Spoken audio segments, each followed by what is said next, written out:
Hello, this is Joe Polish, president of Piranha Marketing and founder of the Genius Network interview series, and you're about to hear one of my Genius Network interviews, and I just want to thank you for taking the time to listen to this, and I hope you find it very useful. If you want to find out more information about some of the interviews and resources that can help you in your business, you can go to www.joepolish.com. And we have a Joe Polish Recommends section with all kinds of resources and vendors and services and products that we recommend that can help you in your business. And also for more useful interviews and a whole list of other people that I've interviewed, you can go to www.geniusnetwork.com. Thanks and enjoy the interview. Hello, this is Joe Polish. Welcome to a Genius Network interview that I'm sitting here with Mr. Keith Cunningham, awesome entrepreneur. Keith, how you doing today? Excellent, thanks. Wonderful. Well, I'm going to go ahead and read a bio here real quickly just so people that don't know who you are get an idea of who you are, and then I'll hit you with some questions. So, who is Keith Cunningham? He's a seasoned entrepreneur, international speaker, and acclaimed author. Keith Cunningham is regarded as one of the foremost authorities on business mastery. Keith has taught critical business skills to thousands of top executives and entrepreneurs around the world. He teaches the tools and strategies used by the pros not only to make money but also to keep it.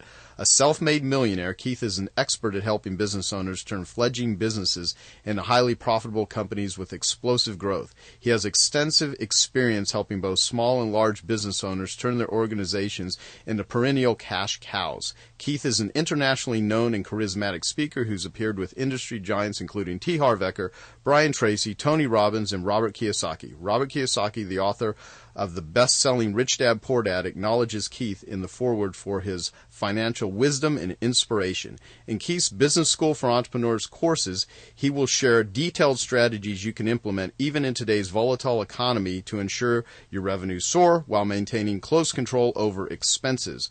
Whether you're an entrepreneur planning to keep it small and keep it all, or an executive leading a large corporation, you'll learn valuable business building strategies from Keith Cunningham that you can implement into your business immediately. The ultimate result is huge increases in profits that remain in your pocket. So, Keith, thanks for sitting down and doing this interview with me. I'm totally looking forward to it. I know it's going to be awesome. Thank you, Joe. I have really been looking forward to this meeting and our spending time with you. So thank you for having me on this Genius Network. Yeah. And so why I call it Genius Network is the point behind it. You know, genius is sort of a marketing term because that's my world, marketing, but it's really like wisdom. And what I love doing is taking individuals like yourself that just have spent their life in the trenches doing what it is they do, helping entrepreneurs, which are my favorite group of people, to be more successful, and giving them basically wisdom and insight, because data is valuable, but wisdom is 1,000 times more valuable than data. And you wrote a great book called Keys to the Vault,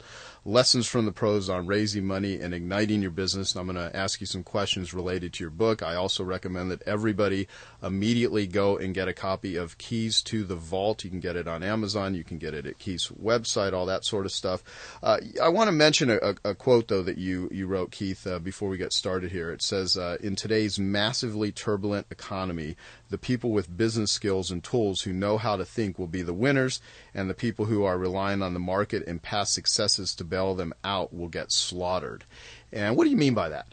I am a huge believer in skills and tools. I think most entrepreneurs and business owners tend to try to rely on their technical competence, their competence at being a great house painter or a great computer programmer to be successful. And to me, business success literally has very little to do with your technical competence. In fact, one of the things that I believe is that nothing is more common than unrewarded technical expertise.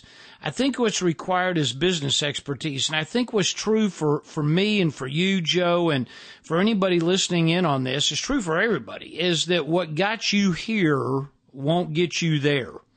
In other words, the circumstances have changed. You take a look from 1996 to 2000. The only mistake you could have made is when you woke up in the morning to not buy a .com stock.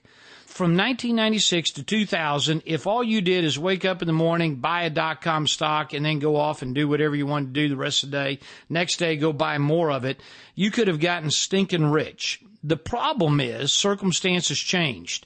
And what got you to rich won't keep you rich, because circumstances are always changing. I look at what's happened in the last 4 or 5 years in the real estate market, and this is not the first time this has happened. This is a natural part of life. Booms ultimately bust. Nothing goes up forever. Circumstances change. And when circumstances change, most people don't have the skills and tools. The reality is most people keep relying on what got them to this point, and that isn't going to get you to the next level.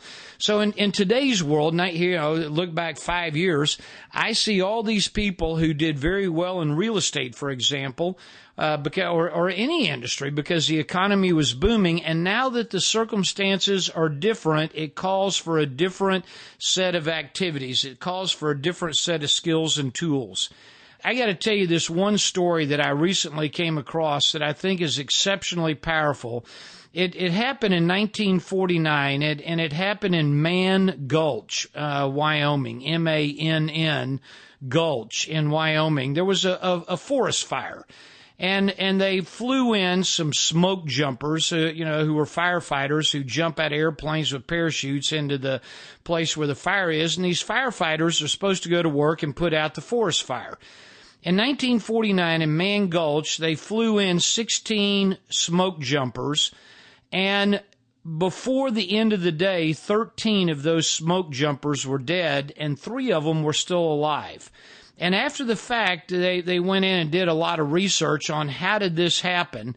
And part of what happened was the circumstances changed. The wind shifted direction, which it had never done before, and began running at the firefighters. And the firefighters had to try to outrun the fire up the canyon wall. So Mann Gulch is at the bottom of this canyon, and the wall is a 75-degree angle going up, which is exceptionally steep.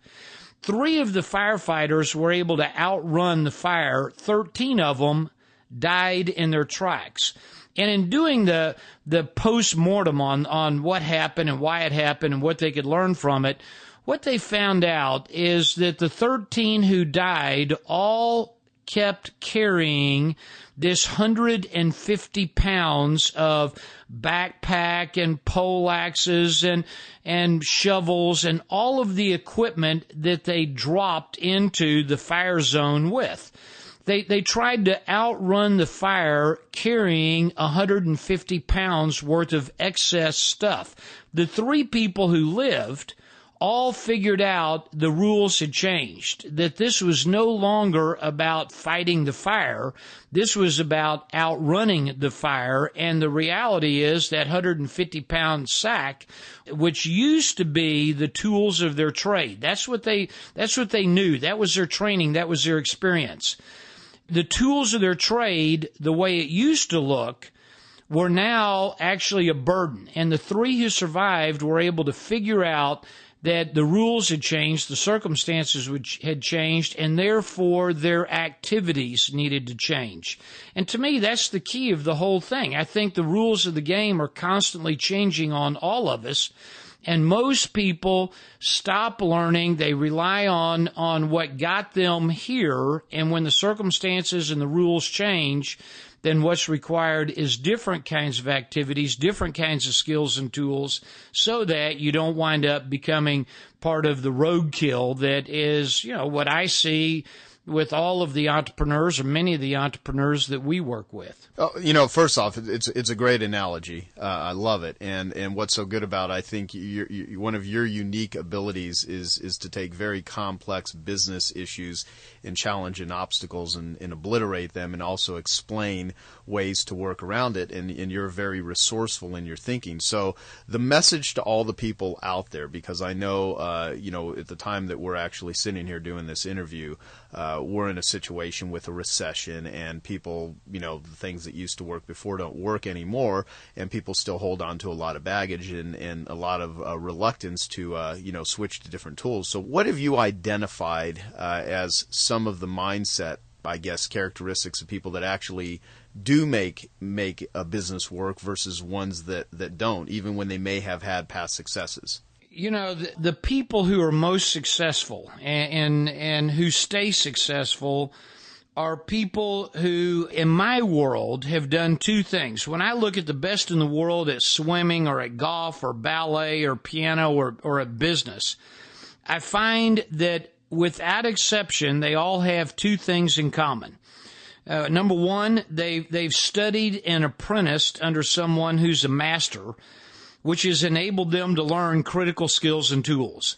In other words, masters allow you to do the right things right the first time and simultaneously avoid making the most basic and stupid mistakes. In my own world, in my own life, Joe, look at your life.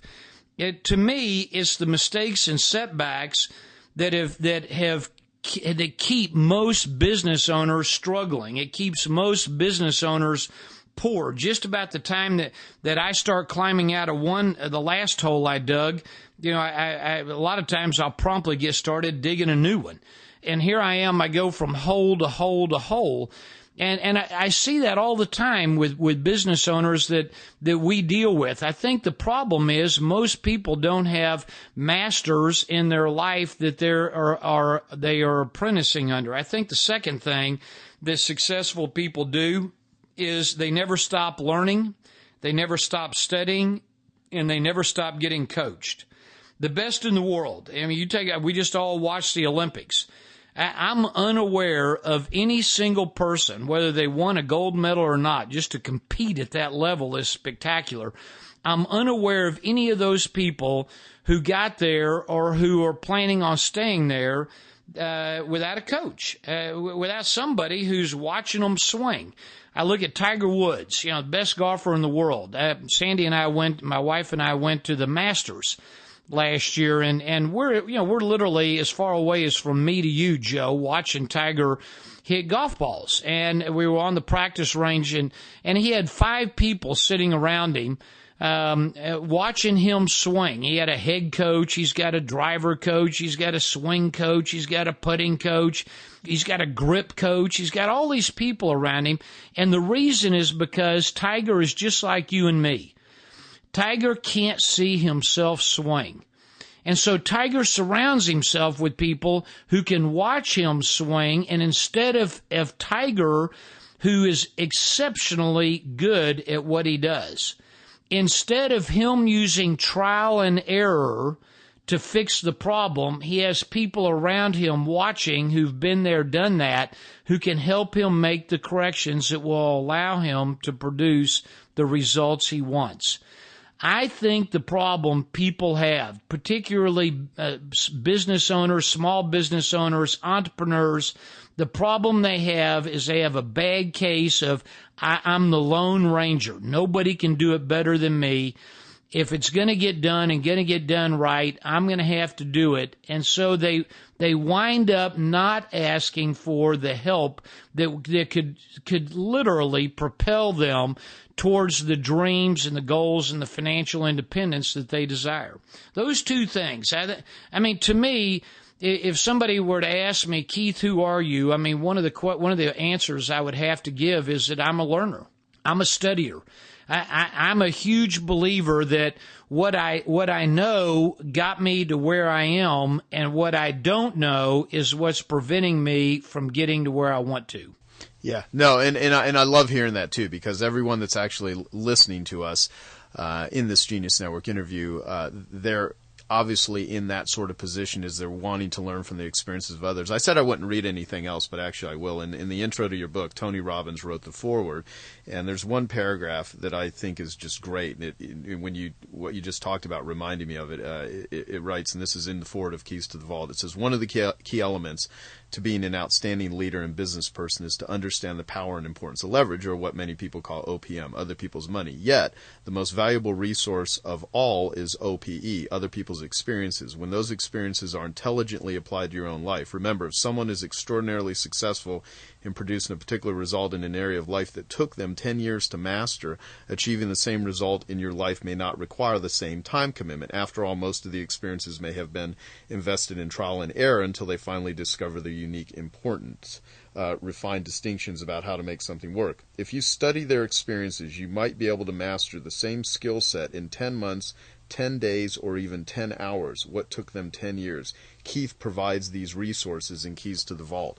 And I think that's such a cool distinction, too, because you really can, by studying and apprenticing under a master, like you mentioned, and never stop learning, how quickly you can move your progress and your understanding forward, the amount of mistakes that you'll eliminate. I mean, there's so much value in learning, yet so many people, including many business owners, the ones that unfortunately would never hear this message, don't do it. I mean, do you have any perspective on why someone would not seek it out other than, like you mentioned, the Lone Ranger syndrome? I think it's the Lone Ranger. I think that's part of it. I think, candidly, I think another part of it is that probably one of the most common mistakes that I see from business owners and entrepreneurs, which is who I enjoy working with and teaching. As you mentioned in the introduction, not only have I been doing this for 35 years, which is, when I say this, I'm not talking about teaching now. I'm talking about being a business owner.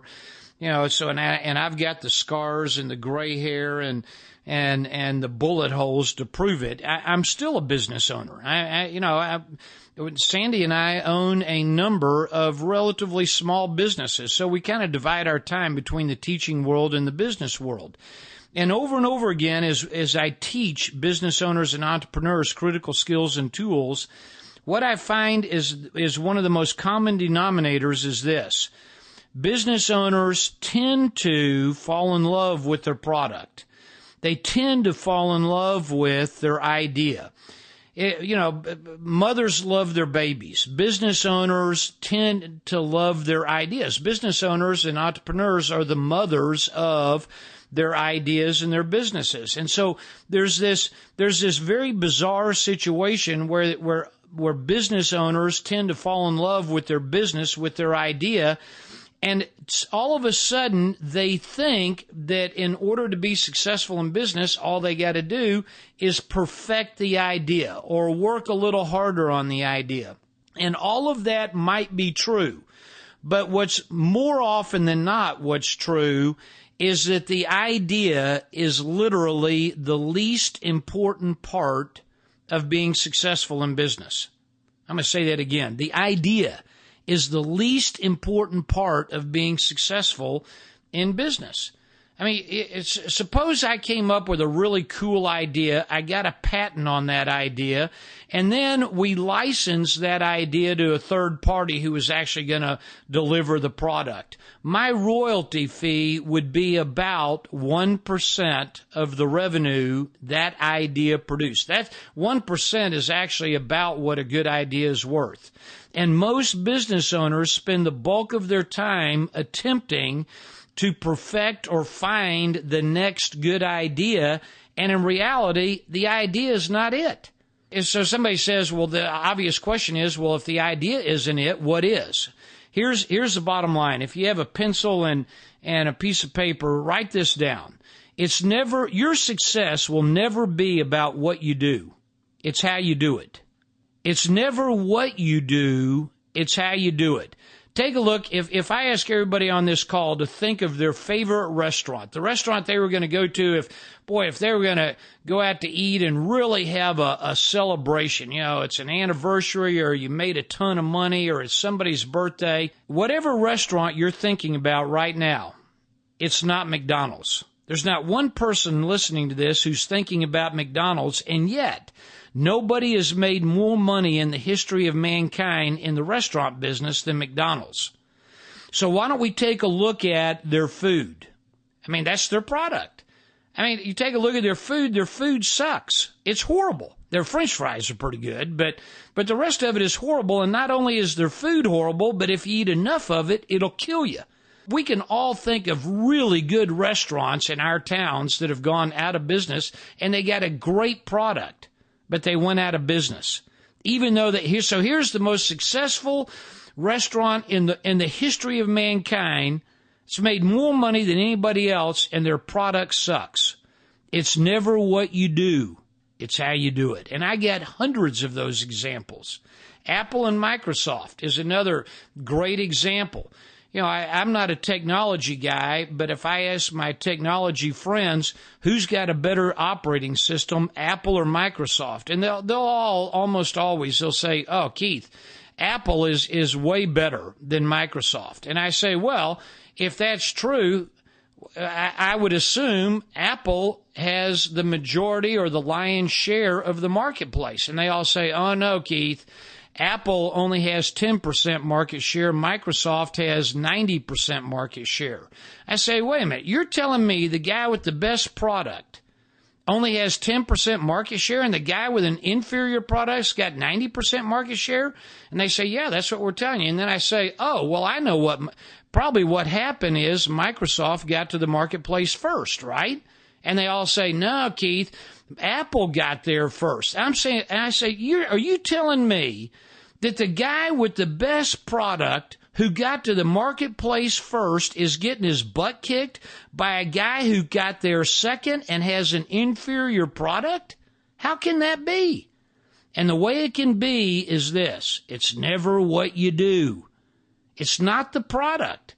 And yet most people spend the majority of their time tweaking the product, which helps explain why 96% of all businesses fail within 10 years. Yeah, no, it's such good wisdom, and it's such a great distinction. And I really hope that everyone listening to us really internalizes that, because you see it all day long. I see it all day long. My whole world is built around teaching people how to create compelling marketing messages and match them with people that are interested in solving a problem that their entrepreneurial product, service, experience, process actually does solve. And there are some people that they're so hell-bent on being in love with their product that they don't understand that it doesn't matter how good your product or service is or what it does until somebody actually buys it from you. And if you spend all of your time just developing a product, like you said, the 1% is what a good idea is worth. I love that, because it's true. It's true. I've done so many case studies at my events where I'll bring someone up and they have an issue with making money, and they're all in love with the product, and they're trying to shove a square peg into a round hole sort of thing, and they don't focus on how to do it. So, well, let me ask you this, and let me kind of switch gears, because I'm going to go back and forth on a couple of things, because one of the things I really like about you, about your writing, about your speaking, is just your philosophies on business. And you are very openly critical about certain get-rich-quick books that are pretty popular today. And some of these people are friends of mine. A lot of them I know. Heck, even in the introduction, the only person that I've interviewed T. Harv Eker, I've interviewed Robert Kiyosaki, I've interviewed Brian Tracy. They're all friends of mine. I haven't interviewed Tony Robbins yet, but I've met him. And so I see all kinds of perspectives and hear different things. And I love listening to you, because there's so much reality based on what you talk about, not just pump up motivational stuff. What are some of the things that you see that just maybe aren't accurate with a lot of the advice that's given out to people? Well, I think the key to that, all of us, and when I do my learning and when I ask people, to do learning, I think the key is to make sure that you're learning and listening to somebody who is eating their own cooking and not throwing up. I think most people have advice, not because they know, but rather because they were asked. And I think it's critical that if you're going to take advice, and that's one of the reasons that I admire you so much, Joe, is that you're somebody who's out there and you've done it. And I see a lot of people giving advice, and that advice will sell the fool out of books. But the problem is, if you look behind the curtain at the guy pulling the levers, you kind of find out pretty quick, like Dorothy did in The Wizard of Oz, that there's a regular guy behind the curtain, and he's got a bunch of smoke and mirrors, and he will sell books. And it's not to say that there isn't some valuable information in a lot of these books, but it is to say that I think what you need to do when you choose to learn is make sure you learn from somebody who's got the scars and the gray hair and the experience, because there's a big difference between what will sell books and what will make money. Let me give you a couple examples of that. This concept of passive income is one of the craziest concepts I've ever heard in my entire life. I understand what people mean when they talk about it. The problem is the label becomes the experience. If something happens to me and I go, oh my God, this is horrible, then my experience is going to be, that's horrible. If the same thing happened to me and I went, this is going to be challenging, then the experience will be challenging. If the same thing happens to me and I go, now this is going to be an interesting time, it's going to be an interesting time. The label becomes the experience. And I think there's a lot of people out there right now who have bought into the concept that there's a way to either get rich or stay rich passively. And my litmus test on everything that I read, and I'm a voracious reader. I read 2 to 3 books a week, and I have for the last 25 years. So, I read a lot. And when I look at what people are writing, what they're suggesting is that there's a way to be successful by being passive, by literally doing nothing. I mean, all you got to do is just, make an investment, and then, you get to go off because you have all these systems. Systems, by the way, remind me to come back to that one. That's another interesting pile of hay that's already been through the horse several times. So my theory is there's 2 kinds of hay. There's hay before it's been through the horse, and there's hay after it's been through the horse.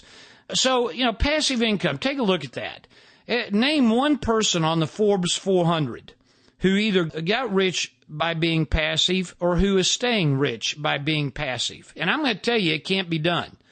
It cannot be done. The people who are successful at the Olympics, the people who are successful in playing in Carnegie Hall, the people who are successful in playing in the Super Bowl, the people who are on the Forbes 400, there's not one of them, without exception, there's not one of them who is passive in what they're doing. But I understand what people are saying. I mean, to me, they're using the wrong word. The word should be leveraged, not passive. I'm in favor of leveraging my income. I just think that going out and suggesting to someone that they can, suppose I wrote a book called Passive Health. Would you buy the book? I mean, holy cow, nobody'd buy that book. Everybody'd look at it and say, are you stupid? Suppose I wrote a book called Passive Relationships. Suppose I was suggesting there was such a thing as passive sex. I mean, it doesn't make any sense, and it doesn't make any sense in the business world either. Being successful at anything requires that the laws of physics are alive and well. What you put in is what you get out. If you put in 50%, you're going to get out 50%. If you put in 90%, you're going to get out 90%. But this concept that somehow you can be passive and achieve your financial dreams or your financial goals is completely idiotic. I think another one is this distinction of being on your business versus in your business.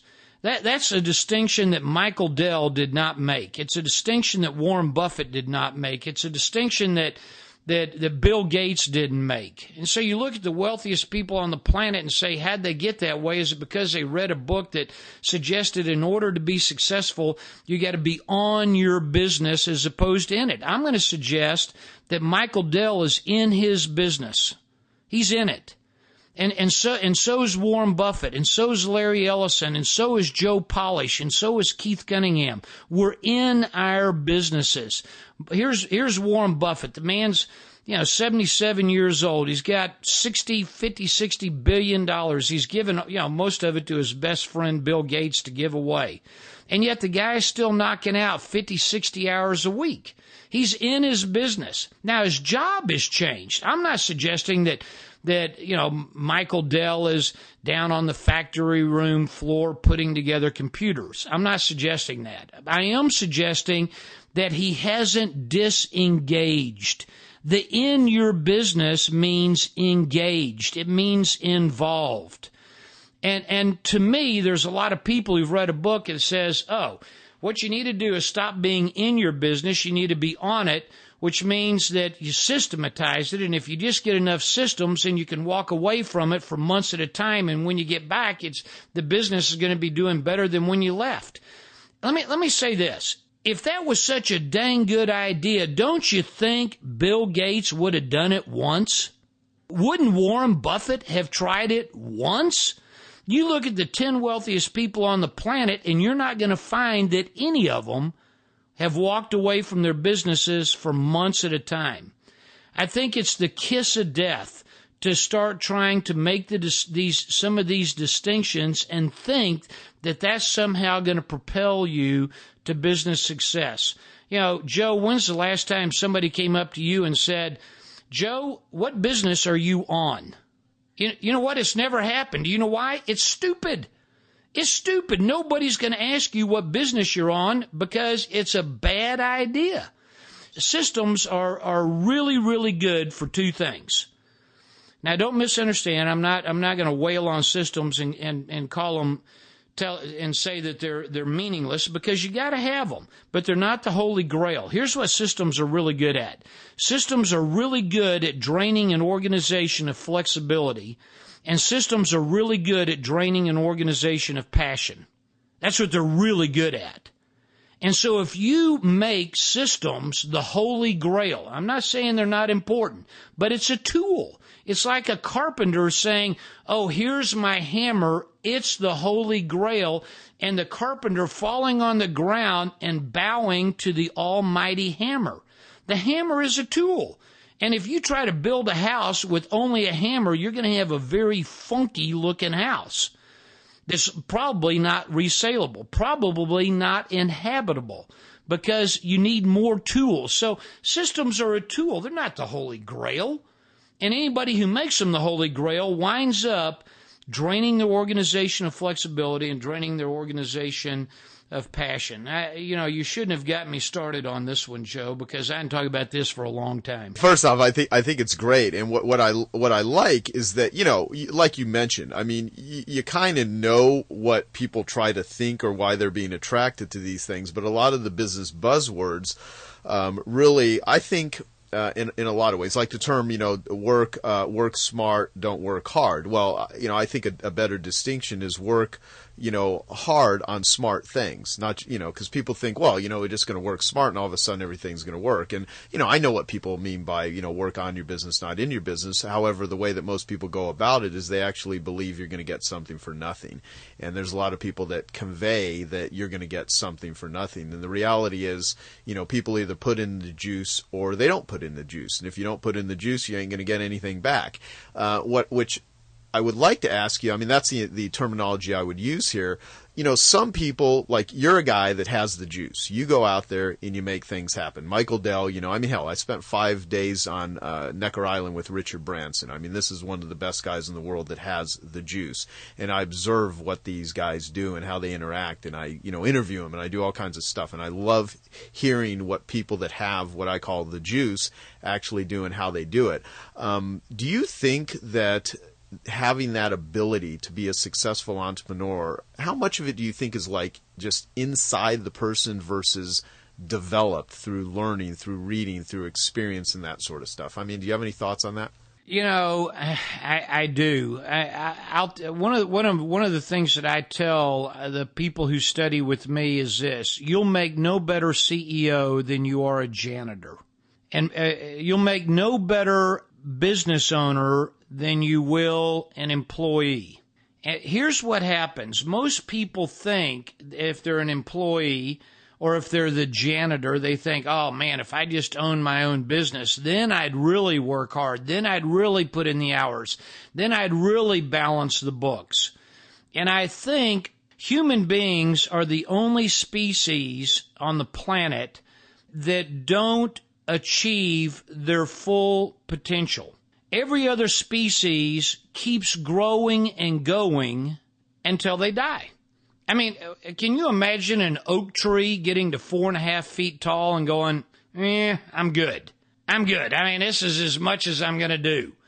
Human beings do that. Human beings, for some reason, tend to resist the pain, resist the sacrifice, and look for the comfort. They look for the comfort zone. I think that's a natural tendency of everybody. I mean, that's probably one of my natural tendencies as well. But I also have the ability to think, and I have the ability to reason, which a tree doesn't. And I have the ability to say, wait a second, is falling back into my comfort zone, is falling back into the path of least resistance, is that going to be the thing that allows me to achieve what I want to achieve with my life? And I can tell you in my own life, I've had several metamorphoses that I've gone through. One of the things that was not in the introduction that you read, Joe, a few minutes ago was that in 1991, I over the previous 4 years, from 1986 to 87 to 1991, I pissed away over $100 million. Of real money. That's cash. That's real live money. My money after taxes. And I lost it. I lost all of it in the last real estate bust. And on February the 12th, 1991, I had to declare personal bankruptcy.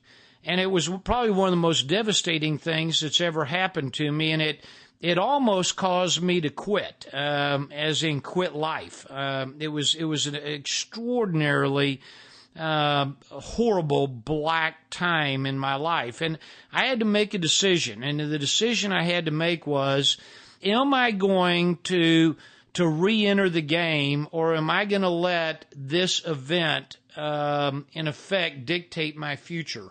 And I literally spent 18 months, I call it a sabbatical, and I didn't know that's what I was doing at the time, but it was during this sabbatical is when I made some critical distinctions. I had to make some critical decisions. And to me, that's one of the things that people tend to avoid, is making decisions. I mean, if you're listening to this right now, I guarantee you that there's at least one decision that you know you need to make, but you're avoiding making it. Every person on this call knows of at least one thing that they've been putting off. And I'm going to tell you, it's the decisions you don't make that keep you in mediocrity. See, the reality is this. Joe and I are both believers in the concept of mastery. And mastery is about, it's not about an end game. It's about a process and practicing to improve and to become a better me. That's what mastery is about. And mediocrity is about, speed and instant gratification and trying to do the least and get the most. One of the things that I heard, Joe, you've asked me this question of, is entrepreneurship and the juice, are you born with it, or can you acquire it? I'm going to suggest to you that you can acquire it. And the reason is because one of the things that I heard from one of my gurus, one of my mentors during this sabbatical, was this statement. And this statement that I'm about to tell you has literally propelled my life for the last 20 years. Here's the statement. Hell on earth would be to meet the man you could have been. Hell on earth would be to meet the man you could have been. I think the problem that most people have when it comes to success at anything in their life, whether it's being an entrepreneur, being a spouse, being a parent, being a sibling, being a member of the community, the problem always comes down to people wind up getting to 4.5 feet tall and go, I'm good. I would like the opportunity to meet the man I could have been, because I feel like that the way I've been conducting my life for the last 18 years is I could walk up to that person and say, hello, old friend. In other words, I'd recognize them because I would be that person. I think most people are unwilling to pay the price for being successful as a janitor, or being successful as an entrepreneur, or being successful at anything. And so they look around at the people who have success and they go, boy, I'd really like to be them. But they forget there's always a price. There's always a price, and people hate paying the price, and so they stay stuck in mediocrity.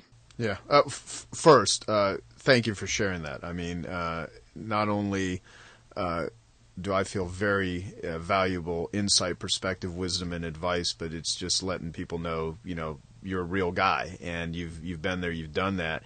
And I do believe very much so that it can be learned, that it can be created, that it's not inborn. Because if I look back at my own life, I mean, there were times in my life as a child, I was a complete train wreck. I was so off track, but through be it inspiration, desire, drive, whatever, lots of things were accomplished. And I still feel I'm just getting started. And a lot of people are just simply not willing to do the things that successful people are willing to do. So I really believe it is about paying the price. And that's why I think it's so critical that if people do want a formula, like, well, Keith, how do you do it? Joe, how do you do this? I mean, you kind of said it, study an apprentice under a master, never stop learning, be the best in the world. And one thing that you're really good at talking about, Keith, which is, I think, a good thing for me to ask you is people's unique abilities, their successful traits, their current skills. I mean, you advocate focusing on strategies that are consistent with a person's skills and abilities so that they can execute the plan. And so I guess you've talked about it a little bit, but in your experience, if you could elaborate a little bit more, why don't most people or more people actually do that? I mean, they don't focus on their skills and their abilities. They focus on what they really suck at and try to get better at what they really suck at. And like my good friend Dan Sullivan says, is if you spend your whole life working on strengthening your weaknesses, at the end of your life you have a lot of really strong weaknesses. Yeah, in other words, you have a lot of things that you're not too bad at. Right. And therein lies the problem. Look, I think it'd be silly for me to say that we all shouldn't find things that are sabotaging us or things that need to be improved. I'm a huge believer in constant improvement, which to me is another word for innovation. Improvement and innovation have a lot to do with each other. And so I'm constantly looking for things in my life that I know that I want to improve, weaknesses that are probably in my way. But I'm not going to try to turn a weakness into my primary strength. That to me requires enormous amount of effort and probably is doomed to disaster, because the people who are successful are not only doing what they love, they're also loving what they're doing. And that distinction right there is very important. I look at the things that I love doing, and the things that I love doing are things that I'm pretty good at. They play into my strengths. On the one hand, I love business, and so that plays into my strength, and so I do more business. But there's parts of business that I'm not very good at. I can make myself be a detail person, for example. That's not something that is a natural gift. I can make myself do it. I've had to do it. I have a degree in accounting. I got an MBA in finance. I can run numbers all day long, but that's not something that I love to do. I can write a book.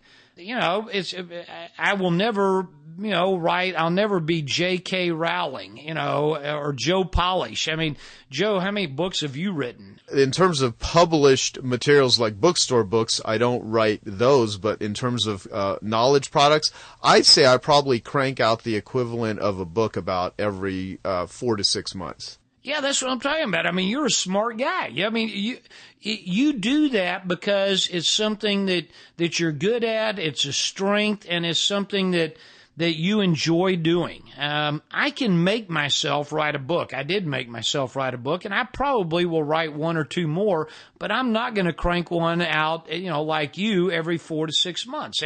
It's something that I don't get that much juice from. But on the flip side of that, let me say this. One of the things that I like about Robert Kiyosaki is that he's the guy who instilled in me a love for teaching. And I mentored him. I mentored him on business. I am the guy who gave him all of the business material that's in his first 2 books.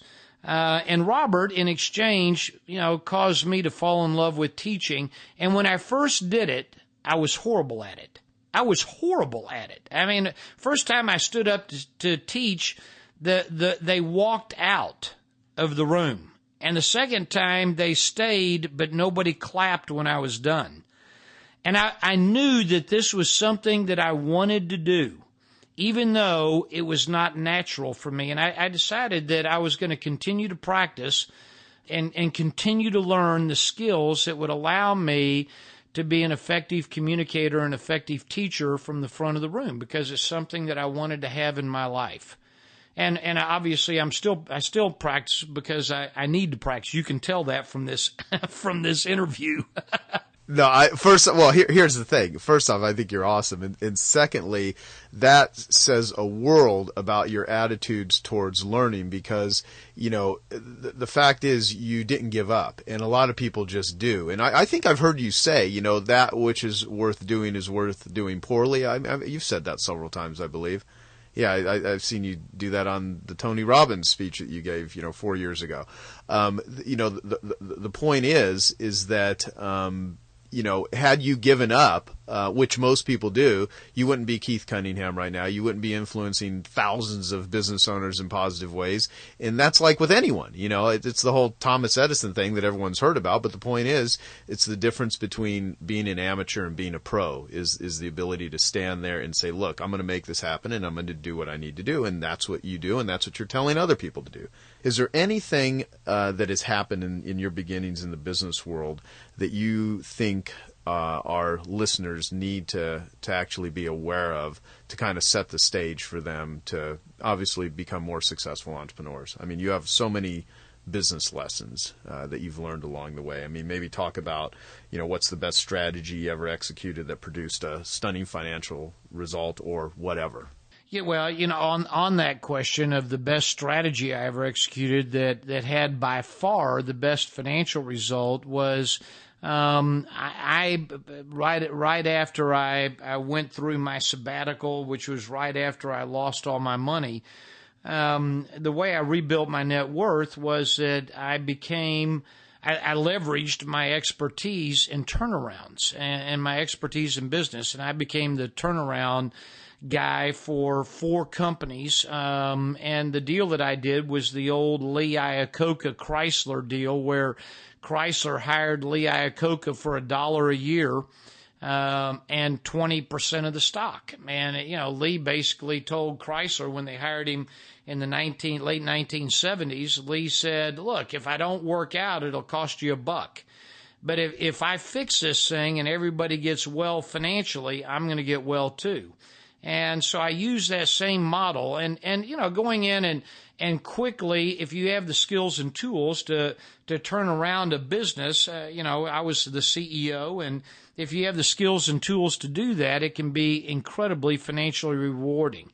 The problem is that's not a strategy that is generally available to most people. I mean, my background is, as you heard in the introduction from Joe, my background is extreme in the business world. I've raised over $1 billion of capital for my deals. I've started businesses. I've grown them. I've bought them. I've shut them down. I've hired people, fired people. I had 4,000 people working for me at one point in one of the businesses. So my background is extreme. If I was going to break that down and say, what are the things that could be usable for the average person, the smaller kind of deal, and I've done a lot of small deals. That's kind of what I specialize in.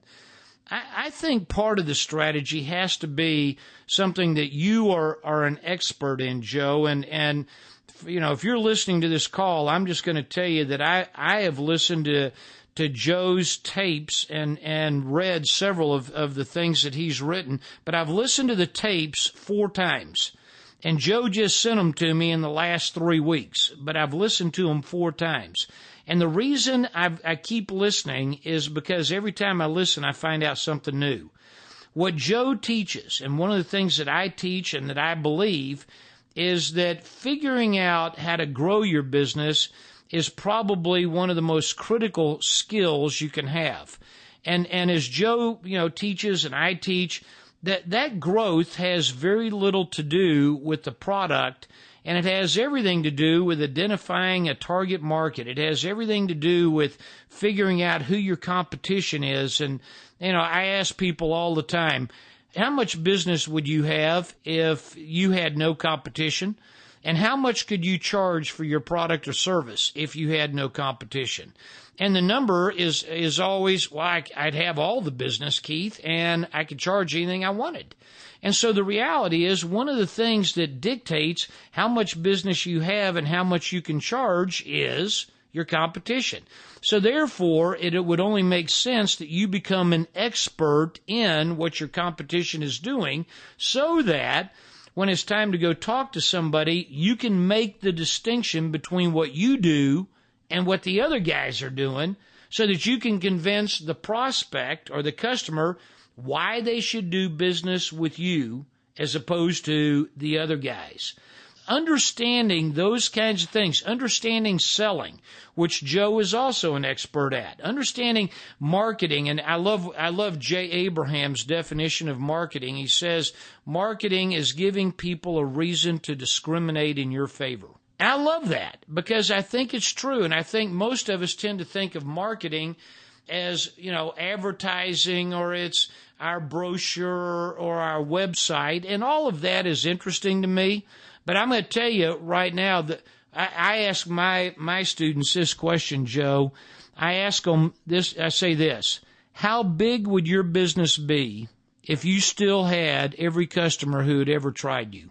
And I'm going to tell you, most people say, holy cow, Keith, my business would be freaking enormous. The problem most people have when it comes to growth is they look externally to figure out how to get new customers, and for most people, that's not their biggest problem. Most people's biggest problem is, hell, they're not keeping the customers they got. They spend all their time trying to get new ones, and what they ought to be doing, their initial focus ought to be on, what can I do so that customers would say, I'd have to be crazy to use someone else. If that statement right there became your marketing mantra, what would I have to do so customers would say, I'd have to be crazy to do business with someone else? You're going to find it's got nothing to do with your website. You're absolutely right. I mean, one of my first distinctions when I first learned marketing was that was instrumental in changing my income, my life, and how I did everything was direct response. When I learned that everything that you do is designed not only to get your name out there, but to get a response back, and that most, myself included, was not using direct response. The second discovery I made, which is everything you're talking about, is the difference between running a transaction business versus a relationship business, where instead of just selling something to somebody to make a sale, you actually make a sale in order to acquire a client that you develop an ongoing relationship with, and they will continue to keep paying you as long as you, the thing you just said, it makes me think of the only time that your competitors, that you'll lose your customers to your competition is when you allow your competition to pay more attention to your customers than you do. But what you're saying is absolutely right on. I completely agree. And I think in terms of thinking about strategies that could really help people take their business to the next level. A lot of businesses get stuck in a niche kind of what I call a niche stage, which niches are good. Niches are very good. Niche rhymes with rich for a reason. I think the better you are at defining your niche, the more successful you'll be. But too many people get stuck in a niche stage, which means that basically they have to do it all, and they don't know. They know that they need people, but they know they need to leverage off of other people and have employees. But most people do a horrible job of creating a culture within their business, and culture is actually one of my major topics that I love talking about, and we don't have time today. Maybe we can do something in the future just on culture, because it is the litmus test of how effective the leadership is. When I look at there's a lot of books on leadership, and we've all done business with a lot of different businesses where we've been the customer, and when I look at how good the leader is, I can always tell by the culture within the organization. And I think too many business owners think that the answer is simply throwing bodies at the problem, adding more people, and then they add the wrong person, and then that person quits, and then they churn through people. One of the most popular books that's out there right now in the business world, business press, is a very interesting book called Good to Great. And probably a lot of people on this call have read that book, and there's some really interesting ideas in that book. Problematically, when you look at all the companies that were studied in Good to Great, they are all now bad, without exception. They're all not doing well. So you have to question some of the validity of the assumptions. But nevertheless, there was one very, very powerful point in the book Good to Great, which was the key to being successful is to get the right people on the bus. And when I read that, I went, man, that's right. You got to get the right people on the bus. And that was on page 16 of the book. I got to page 298 of the book, and I didn't ever find the definition of the word right. So I reread the book, thinking that certainly if the key is to get the right people on the bus, we ought to know what the word right means. I mean, does it mean the right color, the right education, the right height, the right weight, the right experience, the right price range? What are we dealing with? And it turns out that the author never bothered to figure out the definition of the word right. And when I look at most particularly large businesses, businesses on the Fortune 500, every one of those businesses has the ability, they have the resources to get the right people on the bus. But those organizations are still screwed up. So my thought is it's not about getting the right people on the bus. It's about making sure that when you get the people on the bus, they're not stabbing each other in the back and kicking each other in the groin, and it doesn't look like a street brawl, which is what happens most times when all you focus on is getting the right people on the bus. What about, you take a look at the United States Navy SEALs. I don't think the SEALs, which are an exceptionally high-performance team, I don't think those guys are a high-performance team because when we went out and found the right people. I think they're a high-performance team because the culture that they were put into caused them to become a high-performance team. I think if you want to grow your business, one of the very first things you should pay attention to is the culture that you're putting people into. What's the culture of your organization? And without that, I think everything else you do to try to grow your business is built on quicksand. No, absolutely. And by the way, I mean, I'm also gonna ask our listeners to give us feedback on this. I'd love to do an interview with you on culture because I think it would be not only extremely insightful. I'd love to hear more of your thoughts on it, aside from what I already know about what you believe. But it would be great for the listeners. So I'll put that out to the listeners. If you want to hear that, you let me and Keith know, and we'll do it. Absolutely. Okay, so speaking of culture, I mean, there's limited time here, and one thing I want to ask you for sure, because I asked you one of the best strategies that you've produced. I mean, you have so much experience. Looking back, what's one or a couple of the worst decisions you ever made in business, and how did it affect you, and what lessons can be learned from it? Because I know you're pretty open about sharing not only things that are success related, but also mistakes. Well, yeah, and I not only am I very open, but I think, sadly, without a coach or a mentor at your side, a lot of times that's the way we learn. We have to go through trial and error sometimes to figure out what does or doesn't work. And I was very fortunate. I had two very good mentors. Sadly, I chose to ignore them. So nothing is worse than getting good advice and then ignoring it. One of my favorite sayings that I tell people is learning doesn't happen until something changes. And too often we get it intellectually and then we fail to do it. And so I would say probably one of the biggest failures that I had, and this continues to plague me, is something that I have to continue to be wary of all the time, is my emotions. I'm the kind of person who will tend to want to ignore the facts. I'm the kind of person who would rather, given a choice between being an optimist and being a pessimist, I will always choose optimism. And the problem is, this is the problem. The problem is that business and investing is an intellectual sport. And trying to play an intellectual sport with anything other than your intellect is a prescription for disaster. Trying to play an intellectual sport with your emotions, with your guts, with your glands, with your intuition. I heard somebody say one time that intuition is nothing more than, this is the way I wish it was.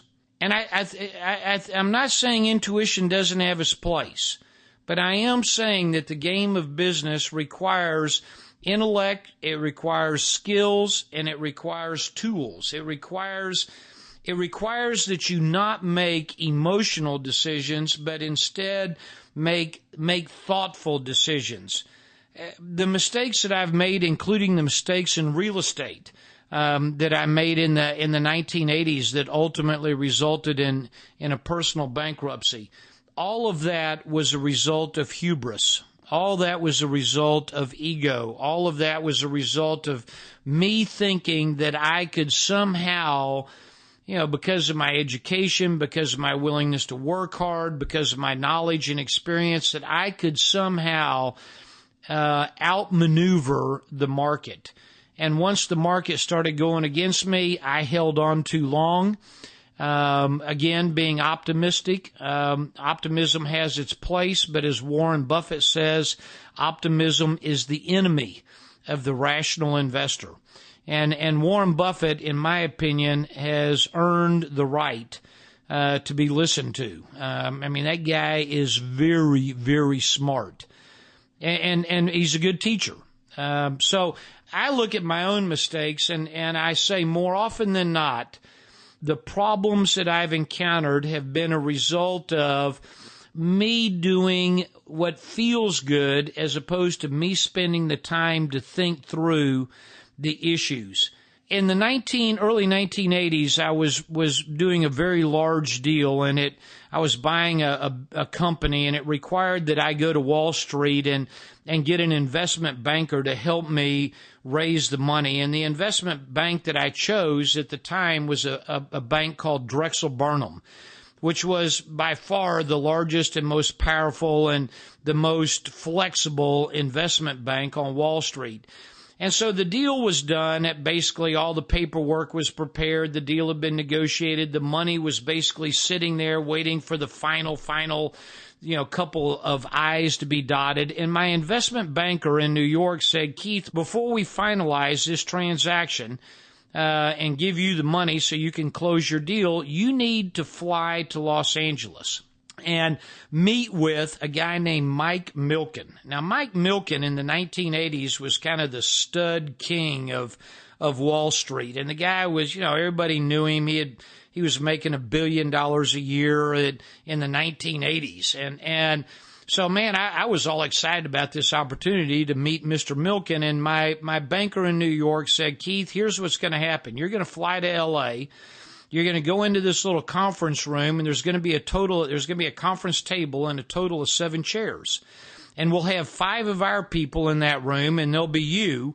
And then right next to you, right to your right, there'll be an empty chair. And at some point during the meeting, you're going to get going, and you're going to talk about why we should do this deal. And at some point during the meeting, a little bitty short guy with a bad toupee is going to walk into that room, and that's going to be Mr. Milken.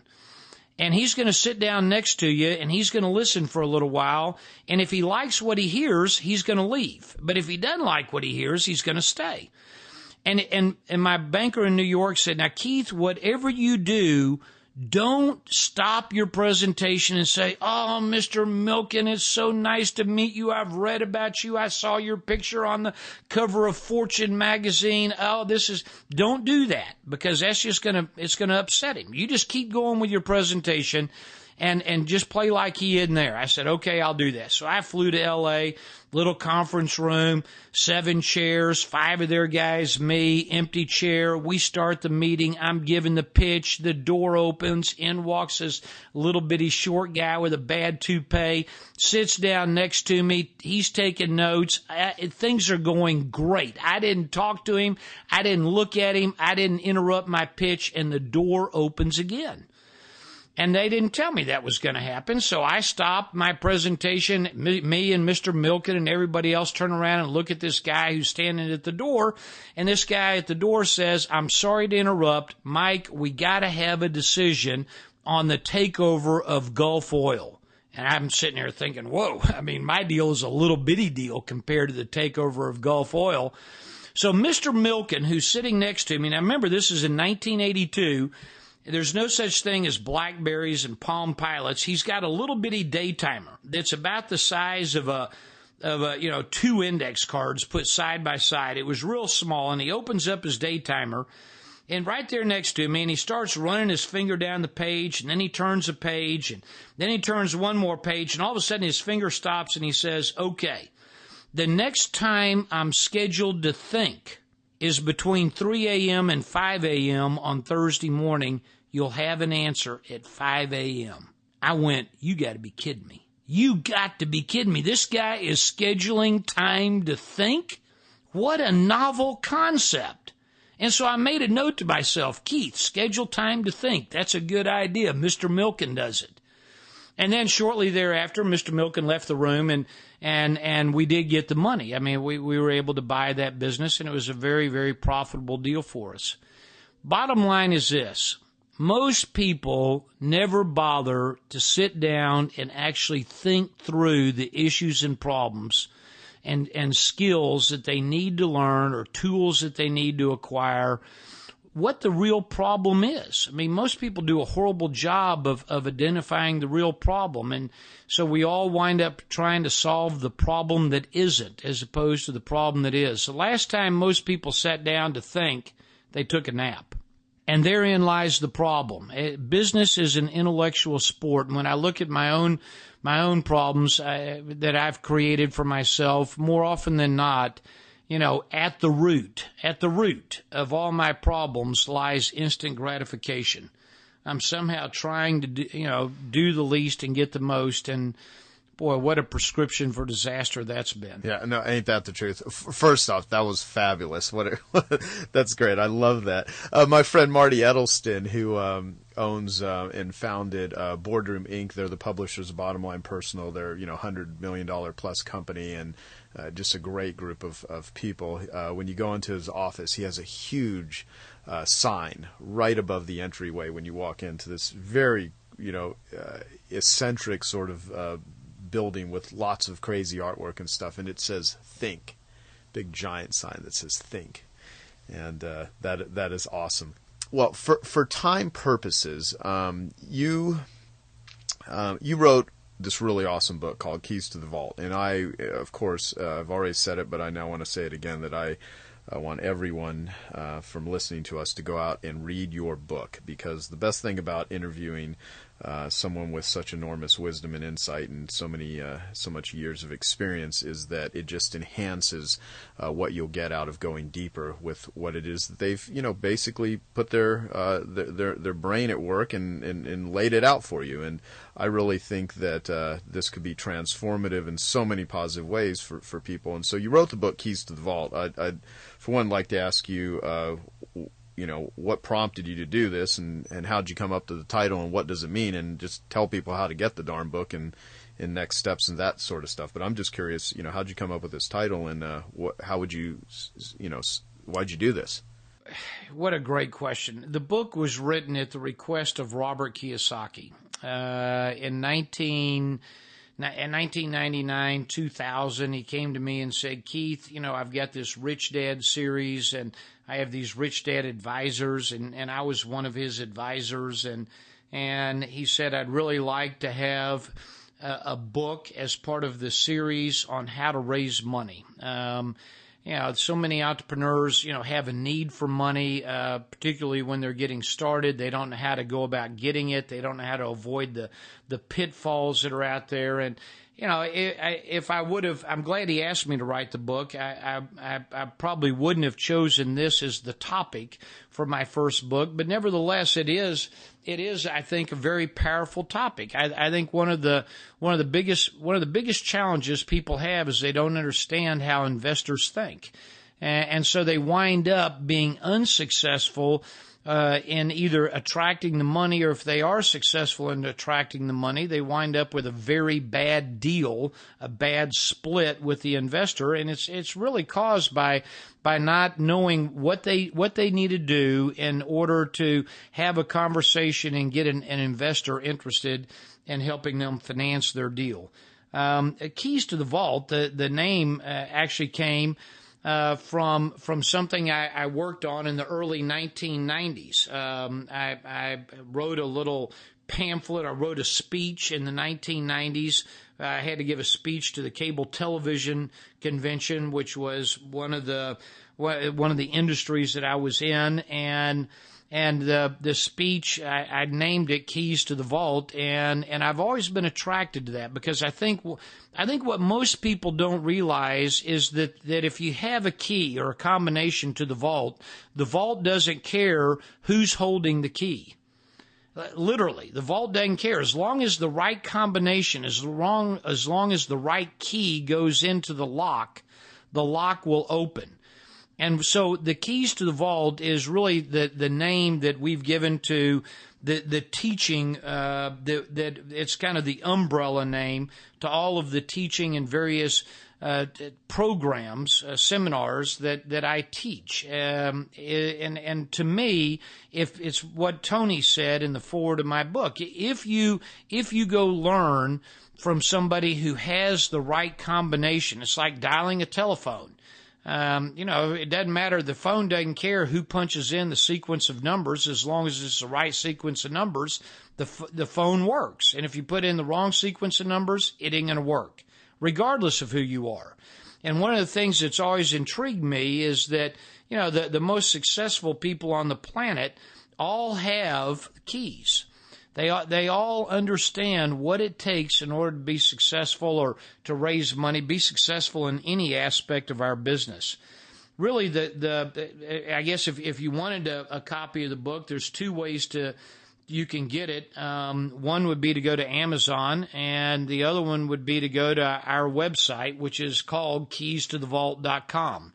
So by going to keystothevault.com or Amazon, either way, we'll get you a copy of the book. And while you're at our website, I'd encourage you to take a look at some of the different kinds of events or some of the thinking and writing that I've done over the last 7 or 8 years since I've been more of a public persona in the teaching world. And take a look and see whether or not there's information that you feel like that you need that I teach. Part of what I teach is a course called Business Mastery. It's a course of 50 to 60 people and me for a total of 2 sessions. Each session is 4 days, separated by about 90 days. So, 50 or 60 people and me get together. I think one of the biggest problems people have is they don't have the ability to ask somebody who actually knows their questions. They don't have the ability to get unstuck. And so this course is really designed to help people get unstuck, learn what they need to learn to get to the next step in the progress that they're trying to make. I have another course called a 4-day MBA. And that course is very much oriented towards the 2 most important things that I hear from every entrepreneur. If you ask an entrepreneur what they want, I'll guarantee you they'd say, I want to grow my business and I want to make more money. That's what they all want to do. I've never heard anybody say anything different.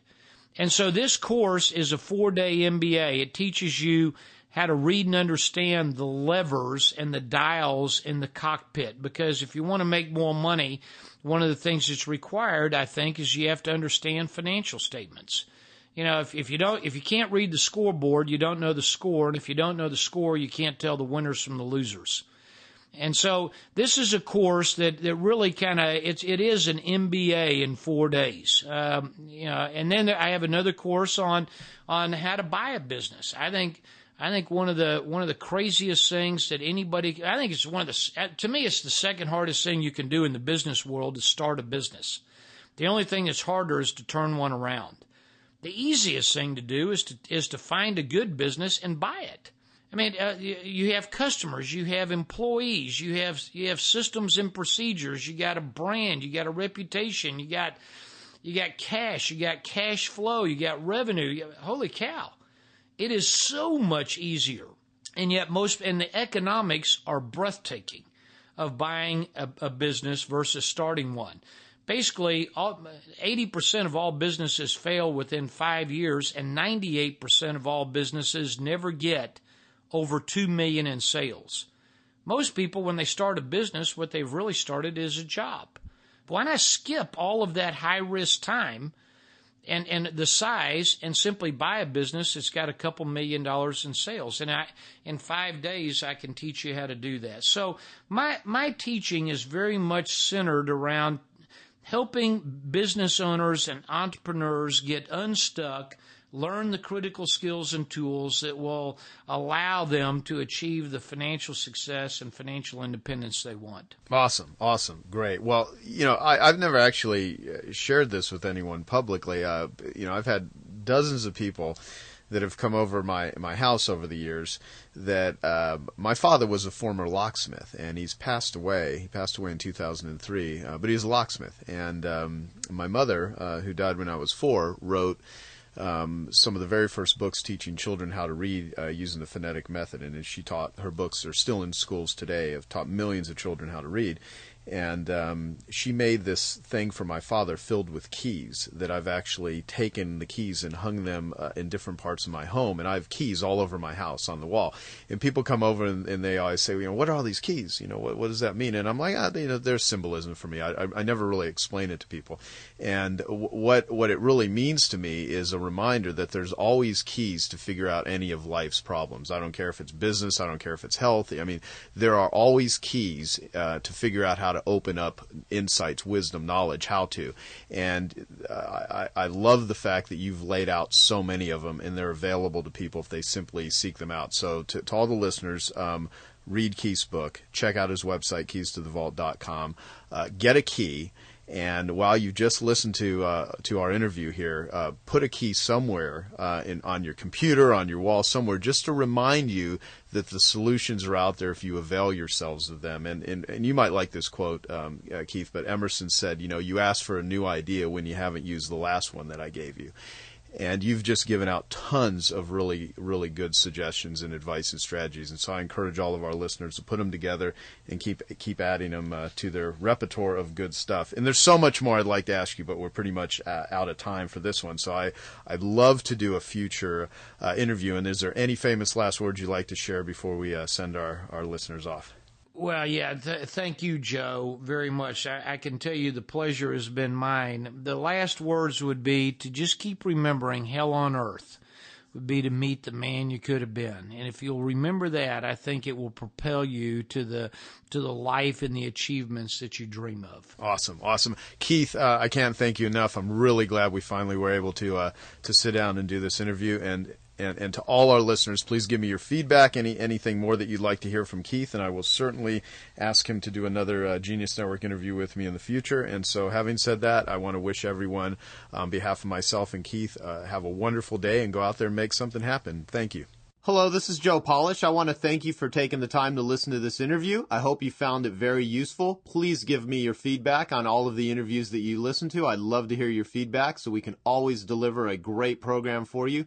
Our website is www.joepolish.com, and we also have a Joe Polish Recommends section, so you can take a lot of the ideas and concepts that you hear on my Genius Network interview series and apply them to your business and find vendors and resources. You can go to joepolish.com to find that information and click on the Joe Polish Recommends section.